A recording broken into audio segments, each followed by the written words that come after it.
कई बार इंसान के अंदर की कोई खूबी उसकी एक पहचान बन जाती है, उसके वजूद में रची बसी होती है। व्यक्तित्व में झलकती हुई इस खासियत को ही शील कहते हैं। चरित्र उस शील से ही पहचाना जाने लगता है, जैसे धर्मराज युधिष्ठिर, दानवीर कर्ण, वीर हनुमान और भी ऐसे कई महत्वपूर्ण नाम हैं। नाम के आगे जुड़े हुए इस शील गुण से पता लगता है कि व्यक्ति कितना संपन्न होगा उस गुण या विशेषता से। शील किसी सद्गुण को बहुत निष्ठा और दृढ़ संकल्पता के साथ पकड़ के रखने की शक्ति का नाम है।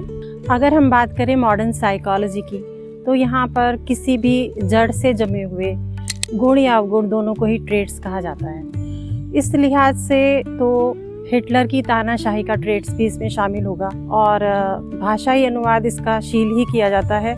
लेकिन जिस शील की हम बात कर रहे हैं या जो हमारे शास्त्रों में और साहित्य में वर्णित है, उस शील का अभिप्राय सिर्फ सद्गुण से है। इसीलिए गौतम बुद्ध ने इन्हें शील रत्न कहा है।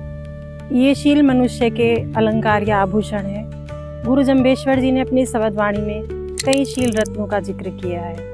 कहीं उत्तम आचार विचारों के लिए, तो कहीं विनम्रता, ईमानदारी, पवित्रता, इंद्रिय संयम आदि गुणों के लिए, मन वचन कर्म से स्वयं के लिए और दूसरों के लिए हितकारी और कल्याणकारी होना शीलवान का लक्षण या गुण है।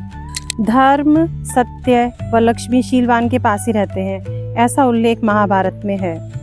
शीलवान होना कोई त्यागी तपस्वी होना ही नहीं है, बल्कि अपने कर्तव्यों को धर्म और निष्ठा से निभाते हुए सांसारिक उन्नति की राह पर चलना है। एक शब्द हम सभी ने सुना है, राजर्षि, यानी राजा होकर भी जो ऋषि है। बस इसी से हमें शील शब्द का सार मिल जाता है।